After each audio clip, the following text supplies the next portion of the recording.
কালীঘাটে কালী তুমি, কৈলাসে ভবানী। শ্রীক্ষেত্রে জগন্নাথ দেবের স্নান যাত্রার কথা তো সবাই জানে, কিন্তু কলকাতার অধীশ্বরী কালীঘাটের কালীর স্নান যাত্রার কথা জানেন কতজন? স্নান পূর্ণিমার পুণ্যলগ্নে খোদ কালীঘাট মন্দিরেই মহা সমারোহে অনুষ্ঠিত হয় দেবী দাক্ষায়ণী সতীর স্নান যাত্রা।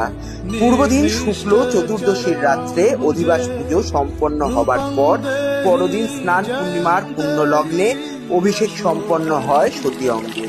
ব্রহ্মবেদীর অগ্নিকোণে স্থিত সতী অঙ্গ বছরের এই একটি দিনই বের করা হয় মন্দিরের প্রধান দুই সেবায়েত এবং মায়ের মিশ্র পূজারীগণের সহায়তায়।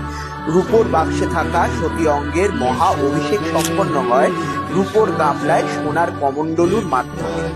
এই বিধি পূর্বেই সেবায়েতগণ নিজেদের হাত এবং চোখ বেঁধে ফেলেন, কারণ সতী অঙ্গের স্পর্শ এবং দর্শন সম্পূর্ণরূপে বর্জিত।